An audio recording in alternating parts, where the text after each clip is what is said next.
ओम नमस्ते जी। हम केन उपनिषद के द्वितीय अध्याय का स्वाध्याय कर रहे हैं। द्वितीय अध्याय के प्रथम श्लोक का हमने स्वाध्याय किया था। अभी द्वितीय श्लोक के बारे में हमें ऋषि बताते हैं कि अभी तक जैसे हमने देखा कि ईश्वर के बारे में हम ऐसी भ्रांति रखते हैं कि हम ईश्वर को जान गए, तो ये भ्रांति गलत है। हम ईश्वर को जान नहीं पाए हैं। हमने थोड़ा सा ज्ञान ईश्वर के विषय में प्राप्त किया है, परंतु वह अभी मीमांसा योग्य है, अर्थात विचारणीय है। उस पर विचार करना पड़ेगा, हमें आत्म मंथन करना पड़ेगा, तभी हम ईश्वर के बारे में कुछ जान सकते हैं, कुछ ज्ञान अपना बढ़ा सकते हैं। इसके पश्चात दूसरे श्लोक में ऋषि पुनः बोलते हैं कि नाहम मन्ये सुवेदेति नो न वेदेति वेद च यो नस्तद्वेद तद्वेद नो न वेदेति वेद च।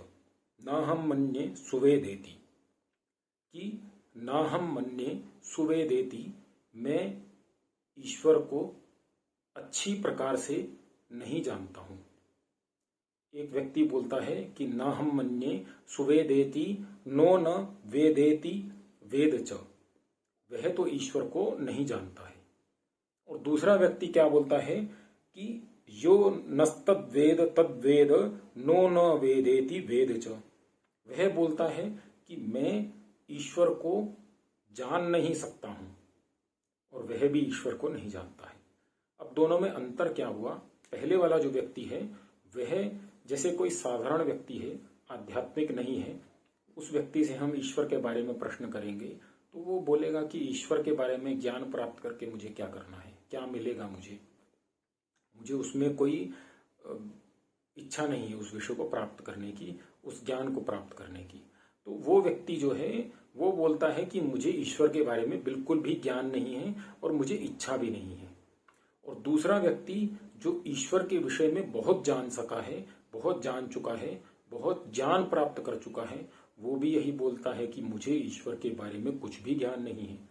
तो दोनों में अंतर यह है कि जैसे हम देखते हैं एक 10वीं कक्षा का विद्यार्थी है, वह विज्ञान पढ़ना आरंभ करता है, विज्ञान की अपनी पुस्तक पढ़ना आरंभ करता है, तो उसे दिखता है इलेक्ट्रॉन, प्रोटॉन, न्यूट्रॉन, सृष्टि ऐसे बनी, इस प्रकार से सृष्टि में जीव उत्पन्न हुए, तो उसे लगता है मैं तो विज्ञान का बहुत बड़ा ज्ञाता हो गया।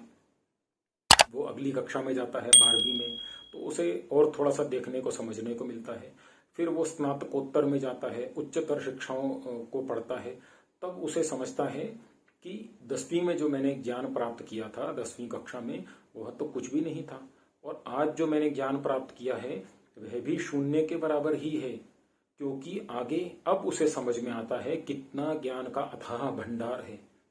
इसी प्रकार ईश्वर के विषय में है, जब तक हम नहीं जानते तब तक तो हम नहीं ही जानते हैं, परंतु जब हम थोड़ा सा ईश्वर के विषय में जानना आरंभ करते हैं तो धीरे धीरे हमारी यह भ्रांति समाप्त हो जाती है कि हम ईश्वर को जानते हैं या जान सकते हैं, क्योंकि ईश्वर अनंत है, अनुपम है, अनादि है। ईश्वर के बारे में पूर्ण उसे जान लेना असंभव है, किसी के लिए भी संभव नहीं है। तो ये इस मंत्र के ऋषि इस मंत्र में हमें बताते हैं। तो आज यहीं तक, दूसरा मंत्र कल तीसरे मंत्र का स्वाध्याय करेंगे। धन्यवाद। नमस्ते जी।